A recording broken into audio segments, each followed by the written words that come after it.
Bienvenue sur Manga Saucisse, bienvenue dans ce tout nouveau format Manga Saucisse Cocktail. Bonjour à toutes, bonjour à tous. Merci d'être ici, de me suivre, de nous suivre sur la chaîne Manga Saucisse, chaîne collaborative s'il en est, qui va bientôt fêter ses 1 an, bientôt, dans quelques mois, hein, dans deux mois à peu près, va fêter ses 1 an. C'est un plaisir de vous retrouver sur ce format tout particulier, parce que comme son nom l'indique, Manga Saucisse Cocktail, nous allons parler des mangas. Peut-être qu'à un moment donné, on va manger des saucisses. Je ne sais pas encore. J'en ai mangé ce midi, parce qu'au moment où je vous parle, c'est l'après-midi, et j'ai mangé des saucisses ce midi avec mes enfants. C'était très bon. Et on va parler en fait des séries de mangas, des séries courtes de mangas. C'est vraiment ce qui me faisait peur, moi, quand je me suis lancé dans le manga. C'est la teneur de toutes les séries. Les trucs qui font 40, 50, voire 100 tomes au minimum. Ça m'a fait peur. Et je me suis quand même lancé bon an, mal an dans le manga. C'est pas pour goûter, pour gâcher mon plaisir plutôt. Et justement, on va parler aujourd'hui d'une courte série en 8 tomes qui s'intitule Pluto, de notre copain Urasawa. Et on est carrément dans le thème, hein, dans le thème de l'émission, série courte ou one shot. C'est un peu le topo de l'émission. Je vous présente une série courte, 2 tomes, 3 tomes, 4 tomes, 5 tomes, une dizaine de tomes grand max, ou effectivement du one-shot. Parce que c'est facile à lire, je veux dire, on peut le lire très rapidement et puis en parler très vite sur la chaîne. Comment vous dire que les séries longues au long cours, elles sont dédiées, celles-là, tout particulièrement, ou alors leur format se prête tout à fait à l'Odyssée. Vous voyez sur la chaîne l'Odyssée Berserk, que je fais avec Isoka Parker, Mindphobia, Old Geek. Il y a le copain Jules avec G et Eddie Vlogger qui font Hippo, l'Odyssée avec Hippo. Il y a eu en son temps l'Odyssée One Piece avec l'ami Jules, tout à fait. Et donc ce format se prête à ce genre de longue série. Et puis tout à fait, quand il a été question de créer la chaîne collaborative avec les copains, nous est venue l'idée de faire un truc sur les séries courtes ou les one-shots. Manga Saucisse Cocktail, nous y sommes. Qu'est-ce que c'est donc que ce Pluto que je vais vous présenter? Alors, comment dire? Je vais pas vous présenter, vous faire une chronique en long, en large, en travers du manga. Il va pas y avoir beaucoup de spoil, j'ai envie de dire. En fait, c'est surtout mon ressenti que vous allez voir. Le format Manga Saucisse Cocktail aussi, c'est... J'ai eu beaucoup de mal à le dire. Le format Manga Saucisse Cocktail, aussi, c'est un format qui se veut court, pas 1 heure, hein, pas 1 heure et demie, comme on peut faire sur les Odyssées ou sur d'autres lives. Non, l'objectif ici, c'est de vous présenter aussi, de vous donner mon avis, ce que j'ai ressenti en lisant cette courte série. En l'occurrence, Pluto. J'ai mis du temps à la lire. Pourquoi? Parce que Jules, vous savez, avec Jules, sur la chaîne Jules et Nico, on se fait des cadeaux tous les ans à Noël. Et Pluto, le tome 1 de Pluto, faisait partie de ces cadeaux que Jules m'a fait, je ne sais plus à quel Noël, si c'est pas le dernier en 2024, c'est celui de 2023 ou 2022. Je ne sais plus du tout. Il ne reste que j'ai mis du temps à le lire. Et ce qui m'a donné envie de le lire, c'est l'arrivée d'Urasawa à Amiens, à côté de chez nous. Je me suis dit, putain, c'est l'occasion en fait de lire Pluto que j'ai, en fait. Et j'ai acheté petit à petit les 8 tomes de la série. Je viens de finir il n'y a pas longtemps le tome 8. Je me suis dit, je vais me faire dédicacer comme ça. Moi, c'est sans compter la petite malinerie des petits bonhommes, du petit Naoki, en fait, qui ne faisait dédicacer que des tomes qui sortaient au moment des rendez-vous de la BD. Donc, je l'avais un peu dans le cul, j'ai envie de vous dire. C'est pas grave. Le prétexte était que j'ai lu la série, que je peux vous faire un manga saucisse cocktail. Et c'est génial. Cette série, comment vous dire? Donc, cette série, c'est une série, et je vous le dis tout de suite, spoil, je n'ai rien préparé du tout, à part un petit diapo et puis le fond d'écran, enfin le fond que vous voyez derrière. Cette série, en fait, c'est une série de Naoki Urasawa. C'est pas un de ses premiers travaux. Ses premiers travaux, ça date des années 80, au petit bonhomme. Là, on est sur une série qui date des années 90, il me semble. Si je ne me trompe pas du tout. Effectivement. Nous sommes sur une série qui est sortie chez Kana en 2010, effectivement, mais au Japon, cette série, elle est sortie bien avant, si vous voulez. Et moi, qu'est-ce que je peux vous dire que j'ai kiffé cette série? Effectivement, je l'ai kiffé cette série. Et elle n'a pas du tout été publiée dans les années 90, c'est 2003-2009. Là, j'ai ma petite tricherie, si vous voulez, en face de moi, effectivement. Plutôt, en japonais, oui, tout à fait, Puruto, Pluton en japonais. Donc, c'est un manga, Naoki Urasawa, avec Mako Tezuka, qui est un descendant de Osamu Tezuka, le papa du petit Astro, du robot le plus fort du monde, donc de la série qui a mis en scène Astro en l'occurrence. Et donc ça a été prépublié au Japon entre 2003 et 2009. Donc ça a été rapidement en fait, je ne le savais pas, c'est pour ça que je vous dis c'est pas du tout préparé. Je ne savais pas du tout que c'était si proche de nous en fait, je pensais que c'était bien plus ancien. Et donc ça a été édité chez Kana très rapidement après la publication au Japon. Il y a 8 volumes au Japon et en France. Chez Kana, en France, c'est sorti, première publication chez Kana en 2010, il me semble. Donc on est dans un futur dystopique, utopique, je ne sais quoi d'autre, où en fait on est dans le monde que Tetsuka a créé avec ce personnage d'Astro et le robot le plus fort du monde, Astro Boy. Et on a d'un côté les humains qui partagent leur vie avec des droïdes, des androïdes, qui sont parfaitement copies conformes des êtres humains.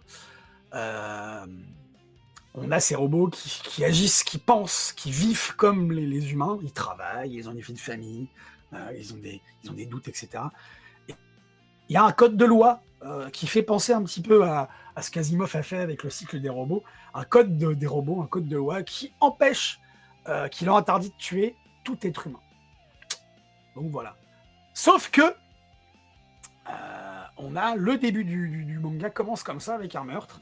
On a un meurtre qui est perpétré par on ne sait qui, par un illustre inconnu.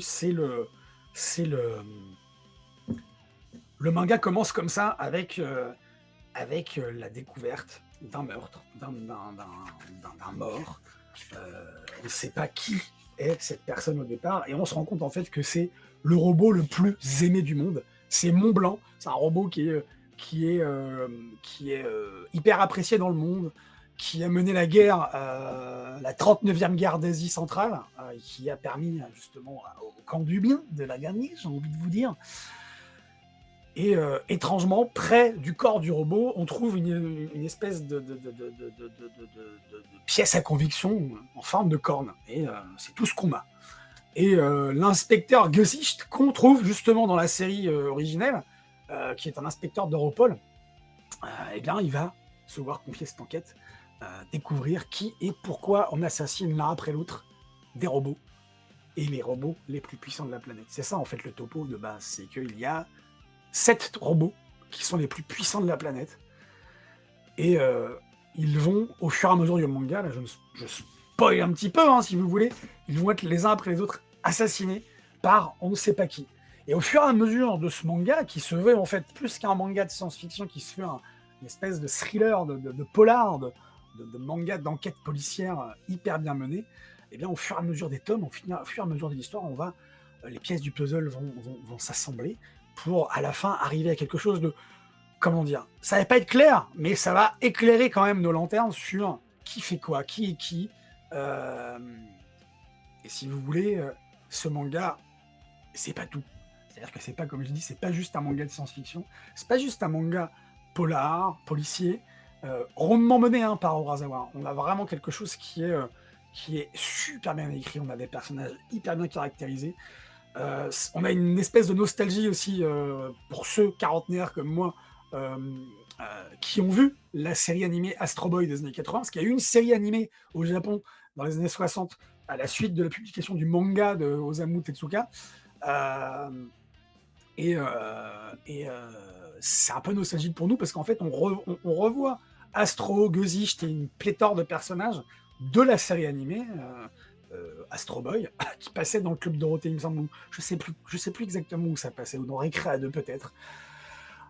Il ne reste que petite Madeleine, quoi. Donc on a des personnages de cette série qui sont recaractérisés par Urasawa, qui sont fidèles aux originaux, mais qui se voit apporter la patte Urasawa. La patte de caractérisation physique, graphique, j'ai envie de vous dire, mais aussi la caractérisation psychologique des personnages. On voit le monde de Monsters, de 20th Century Boys. Vraiment, on a vraiment cette atmosphère urasaienne, j'ai envie de vous dire, urasawaienne, vraiment typique, et qui parcourt en fait l'œuvre d'Urasawa. Et donc on voit que c'est Astro, des personnages Uran, la sœur cadette d'Astro, Mont Blanc, donc le personnage qui se fait tuer au début du manga. On a Hercule aussi, Epsilon, d'autres robots, Pluto, qui va devenir un personnage, parce que je vous le spoil, mais Pluto, le titre, qui fait référence à la planète Pluton, ce n'est pas qu'une planète dans le manga. Donc on voit ici s'entremêler aussi des intrigues entre les humains et les robots. On voit que petit à petit, il y a certains humains qui vont faire prendre conscience aux robots que ils peuvent avoir les émotions des humains. Et comme je vous disais tout à l'heure, pour moi, le manga, ce n'est pas que ça. Parce que ce manga particulièrement de science-fiction, même si, et ça c'est un point hyper positif, même si, comment vous dire, même si c'est de la science-fiction, il est estampillé science-fiction, c'est un polar, etc. Policier, seinen, un public plutôt adulte, plutôt averti, j'ai envie de vous dire. Il coche toutes les cases, tous les codes de la science-fiction. Il coche toutes les cases, tous les codes du roman policier, en tout cas du genre policier. Et c'est ça qui m'a hypé. On a, esthétiquement, graphiquement, on a des rappels au niveau urbain dans Pluto, des rappels de ce qu'on peut voir dans Blade Runner, par exemple, ou dans les films de science-fiction qu'on a pu voir quand on était petits, nous, les quarantenaires, dans les années 80, et même certains des années 90. On a la caractérisation typique des personnages de science-fiction, vraiment, des gens qui sont manichéens, et puis certains autres qui ne peuvent pas faire de mal à une mouche, mais qu'on va essayer justement de transformer et de gonfler à bloc un petit peu plus, j'ai envie de vous dire. Et moi, j'ai vraiment eu un kiff particulier à lire ça parce que c'est tout ce que je recherche dans la science-fiction et c'est tout ce que c'est que la science-fiction pour moi, en fait. Qu'est-ce que c'est que la science-fiction pour moi? J'en ai parlé déjà quelques fois sur la chaîne Julie Nico, dans les SNGL ou dans les apéros comics ou BD. En littérature, particulièrement, la science-fiction, elle naît quelque part des romans d'anticipation à la Jules Verne du XIXe siècle, où, en fait, il y a une différence justement entre les deux, entre anticipation et science-fiction. Anticipation, c'est plutôt une vision de l'avenir et du progrès scientifique et technique positif, enthousiaste. On prend Jules Verne, par exemple, avec Paris au XXe siècle. Il a écrit dans les années 60, dans les années 1860, une vision de Paris un siècle plus tard, donc une vision de Paris en 1960, dans les années 60 du XXe siècle. Et dans ce roman, Jules Verne, en fait, il anticipe. Et en fait, il est visionnaire, clairement, parce qu'en fait, il va parler des tramways, il va parler des lumières qui illuminent et qui éblouissent presque les rues parisiennes, les magasins aussi, les devantures de magasins qui vont être éblouissantes pour le passant, pour le promeneur sur le trottoir, et qui vont attirer l'œil aussi. Les tramways, comme je vous l'ai dit, les automobiles, il va prédire ça aussi, l'avènement d'une voiture ou d'un moyen de locomotion urbain, même si effectivement à son époque il y avait déjà des moyens de transport en commun tirés par des chevaux, qui viendront plus tard les tramways ou les autobus, les cars, ou les bus. Et il a une vision positive, parce que pour lui, c'est enthousiasmant de voir que le progrès va amener tout ça, va permettre à tout le monde d'avoir l'électricité, par exemple, etc. Parce qu'encore, même si l'électricité, au moment où il écrit ce bouquin, Jules Verne, ça fait presque 80 ans qu'on l'a découvert, entre guillemets, mais c'est pas encore démocratisé, j'ai envie de vous dire. Et puis on a la science-fiction à côté qui a une vision peu enthousiaste, qui a une vision péjorative, négative du futur et du progrès scientifique et technique. On pense justement à Asimov avec son cycle des robots. On peut penser à des gars comme Pierre Bordage aussi, qui est l'auteur de science-fiction français, donc qui va avoir une vision apocalyptique du futur en mettant en cause les progrès scientifiques et techniques, et puis le fait que l'homme s'approprie ça pour son intérêt personnel et pour dominer le monde, mais sa domination mondiale sa volonté de domination le conduit à sa perte.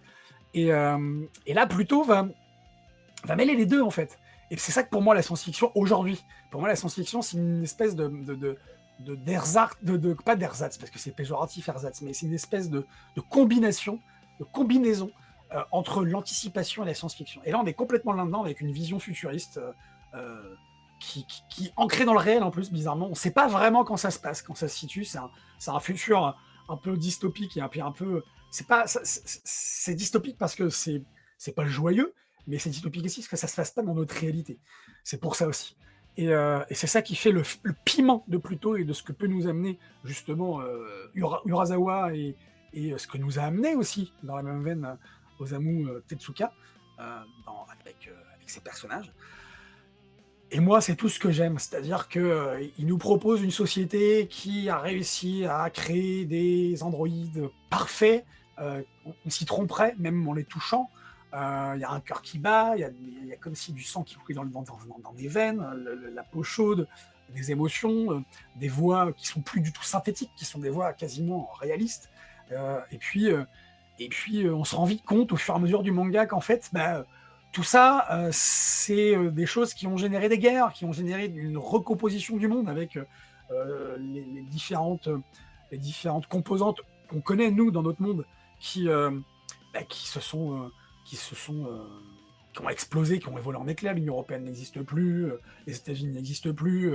On a des conglomérats de nations qui sont complètement différents. Les États-Unis sont plus les États-Unis qu'on connaît. L'Europe aussi s'est élargie et c'est plus l'Europe qu'on connaît.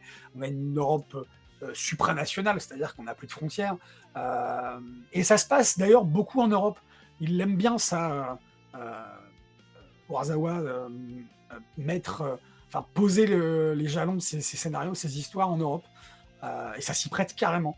Et on a donc ici comme je vous le disais, quelque chose de dystopique parce qu'on a une vision négative de ce qu'on peut faire des progrès scientifiques, mais un peu anticipation parce que il y a quand même du bon là-dedans, il y a quand même des personnages dans Pluto qui essayent de tirer les choses vers le haut, vers le beau, vers le joyeux, vers l'enthousiasme.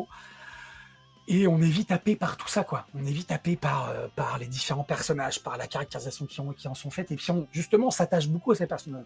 On a 8 tomes, ça va très vite, mais en même temps, ça prend le temps de poser les jalons, ça prend le temps de poser les personnages. Et comme vous le voyez sur les couvertures, chaque tome, même si ça traverse tous les pans du scénario, chaque tome va mettre en avant un personnage particulier. Le premier tome, on va se focaliser sur Gesicht, le tome 2 sur Pluto, le tome 3 sur Uran, la sœur de Pluto, même si ça va pas être que ça, mais vraiment il va y avoir une focalisation sur différents personnages. On va se rendre compte aussi que les êtres humains qui ont créé ces robots super parfaits et qui sont ces robots qui sont les plus forts du monde et qui sont quasi invincibles, ces humains sont eux-mêmes sujets à un tiraillement manichéen, j'ai envie de dire, même si c'est très simpliste de dire ça, mais c'est carrément ça. On a vraiment une réflexion sur le devenir de l'homme, sur ce que l'homme peut apporter à la technologie, et là, en l'occurrence, sur ce que l'homme peut apporter à son clone bionique, j'ai envie de dire. Et c'est terrible, parce qu'en fait, Urasawa est en train de nous dire que, malgré tout, l'être humain est incorrigible, quoi. Il est incorrigible parce que, quoi qu'il fasse, quoi qu'il essaye de faire, même si à un moment donné, il essaye de réparer les erreurs, même si au bout d'un moment, il essaye de rectifier le tir,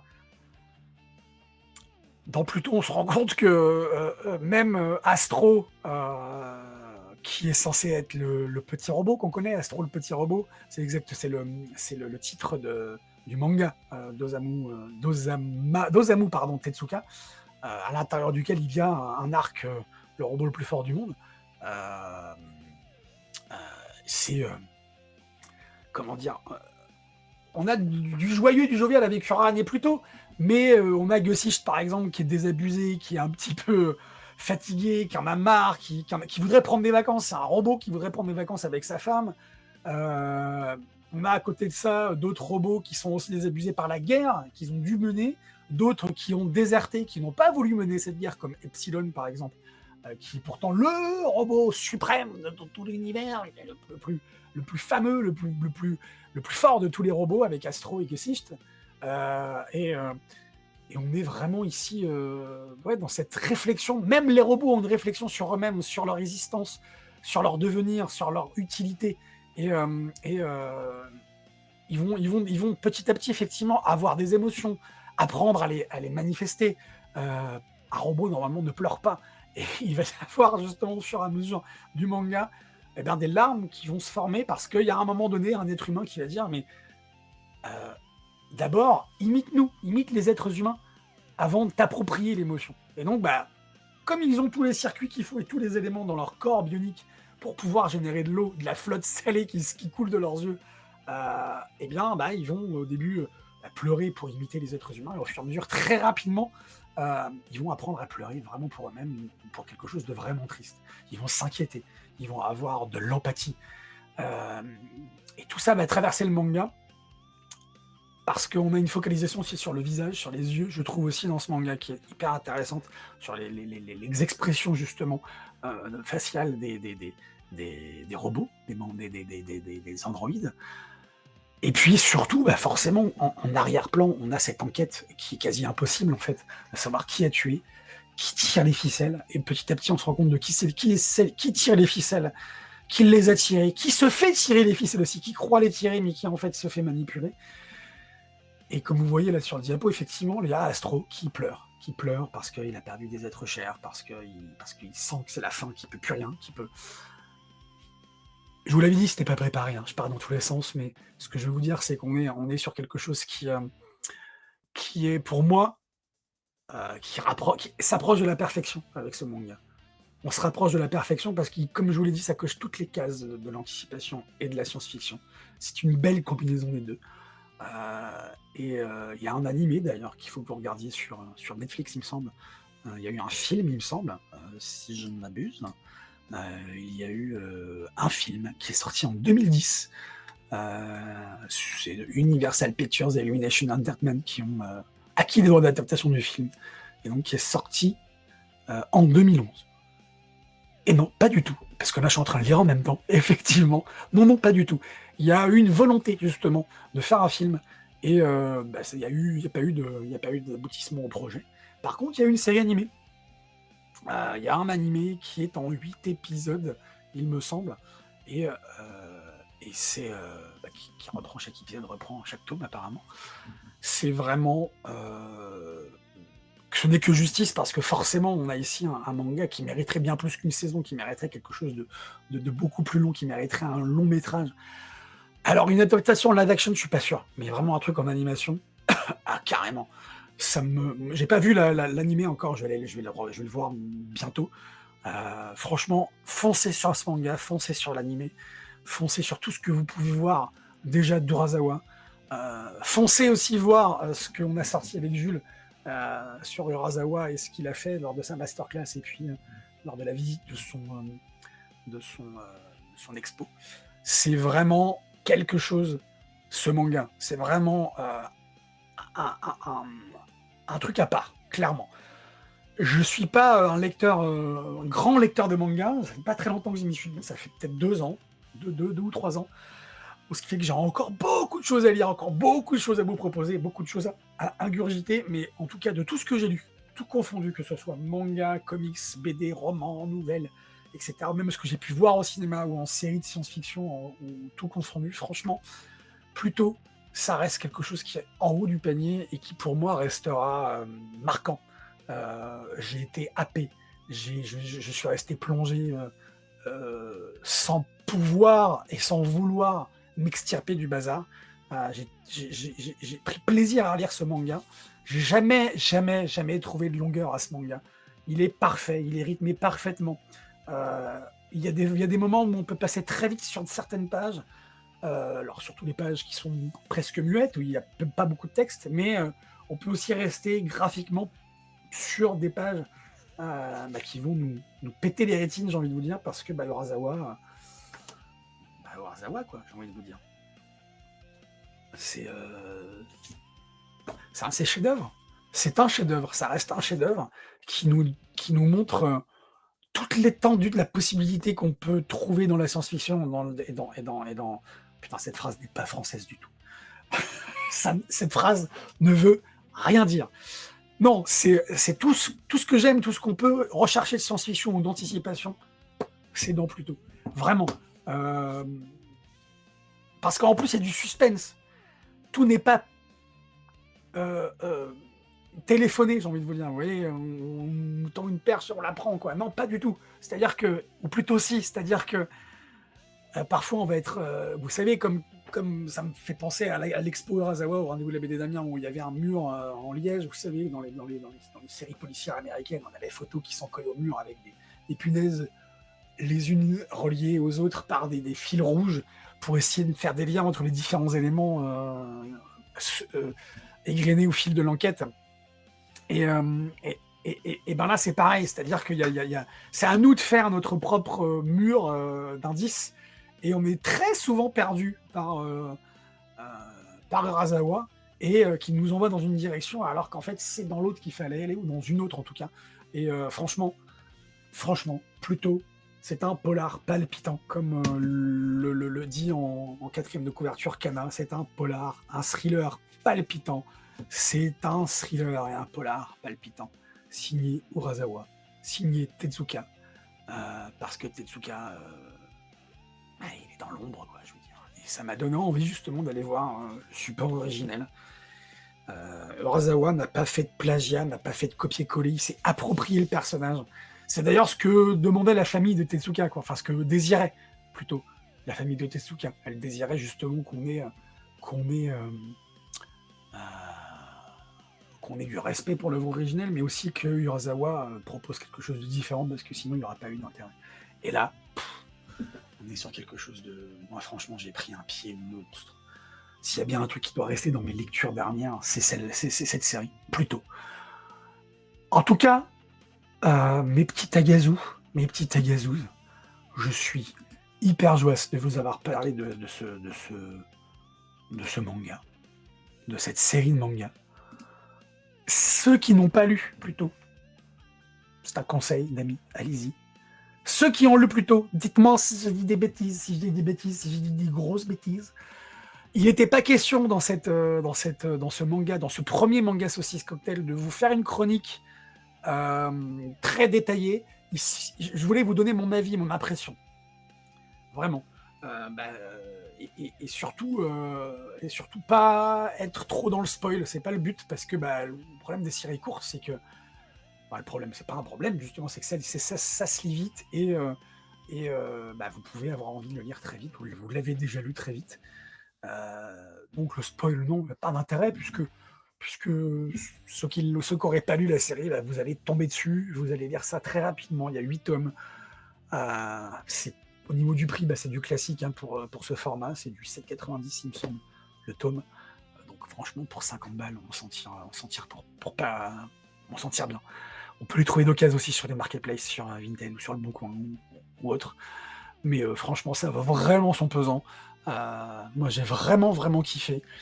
Et voilà. Et surtout, n'oubliez pas de vous abonner à la chaîne Manga Saucisse. Vous y trouverez tous les formats, tous les copains qui participent à la chaîne. Il y a une multitude, il y a pléthore de formats qui peut satisfaire tout un chacun, toute un chacune. Et puis aussi, n'oubliez pas de vous abonner à la chaîne de tous les copains. Chacun des copains, Lena, Deviant, Mindphobia, Isoka, Julie Nico. Il y a... qu'est-ce qu'il y a d'autre aussi? J'en oublie certainement. Le comics du prof, All Geek, Serial Vlogger, tout ça. Allez-y. Mills également.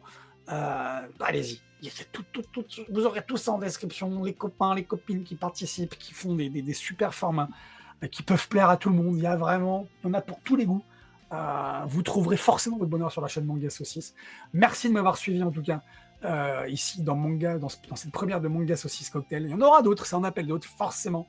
J'avais vraiment envie de vous faire part de ce manga. N'hésitez pas à à laisser le petit pouce, mettre la petite cloche en route aussi si c'est pas fait. Et puis à laisser des commentaires, que vous ayez aimé ou pas, surtout si vous avez aimé. Et puis dites-moi si je dis des grosses bêtises, dites-moi si j'ai fait des grosses cagades, et puis on discutera en commentaire tous les deux, ou tous les deux. Oui, tous les deux. Et non, essayez de me dire ce que vous en avez pensé. Si vous avez lu le manga, essayez de me dire ce que vous en avez pensé.